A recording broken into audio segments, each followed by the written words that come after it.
Böyük qayıdış proqramı çərçivəsində 22 ailədən ibarət 102 nəfər doğma yurduna qayıdıb. Mənzillərin açarlarının təqdimatı zamanı Xankəndi şəhəri, Ağdərə və Xocalı rayonlarında bərpa, tikinti və idarəetmə xidmətinin icraçı direktorunun müavini Mahmud Əfəndiyev sakinləri doğma torpaqlarına qayıtmaları münasibəti ilə təbrik edib, ailələrə xoşbəxtlik, firavanlıq və uğurlar arzulayıb.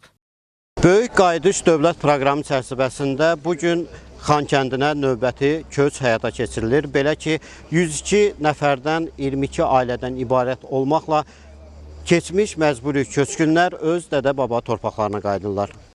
Mahmud Əfəndiyev Xankəndində həyata keçirilən geniş miqyaslı bərpa və yenidən qurma işləri barədə məlumat verib. Bildirilib ki, Prezident İlham Əliyevin rəhbərliyi ilə həyata keçirilən Böyük qayıdış proqramı çərçivəsində keçmiş məcburi köçkünlərin doğma yurdlarına qayıdışı mərhələli şəkildə davam etdirilir. Qeyd olunub ki, Xankəndinə qayıdan sakinlərin rahat və təhlükəsiz yaşayışı üçün bütün zəruri şərait yaradılır. Şəhərdə yeni yaşayış binaları ilə yanaşı sosial və kommunal infrastruktur da qurulur, mövcud obyektlər yenilənir. Doğma torpaqlarına qayıdan ailələr üçün bu gün həm də uzun illər davam edən həsrətin sona çatdığı, yeni həyatın başladığı əlamətdar gündür.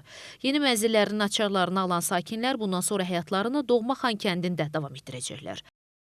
Bugün buradayıq, vətəndəyik, öz evlərimizə yığışacaq. Bu gözəl gün üçün zəhməti keçən, əziyyəti keçən bütün Azərbaycan xalqının üzvlərinə təşəkkür edirəm. Xalqımızın hər kəsi bu vətənlərin alınması üçün hər kəs fədakarlıq eləyib. Allah Ali Baş Komandanı qorusun, dövlətimizi qorusun.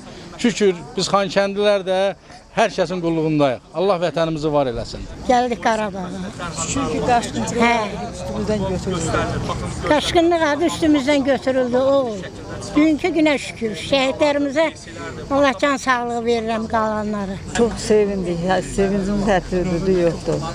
Çox şükür ki, bugünkü günə köçkünçülük üstümüzdən götürüldü. Çox şükür. Təşkilatlarım, istərim ən böyük səviyyədə.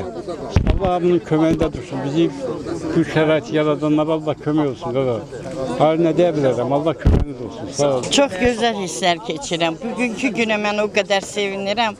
Ona görə burada doğulub böyümüşdüm. Burada da evim, eşiyim. İndi də şükür Allaha ki, həmin öz evimə gəlmişəm, həyat evinə.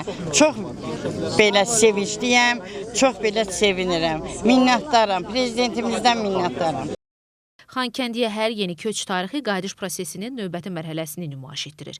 Şəhərdə aparılan bərpa və quruculuq işləri fonunda həyatın normal məcraya qayıtması və sakinlərin doğma yurtlarına yerləşdirilməsi prosesi davam edir. Anar Şuşalı, Fuad Cümşüdov, NTV Xəbər, Xankəndi.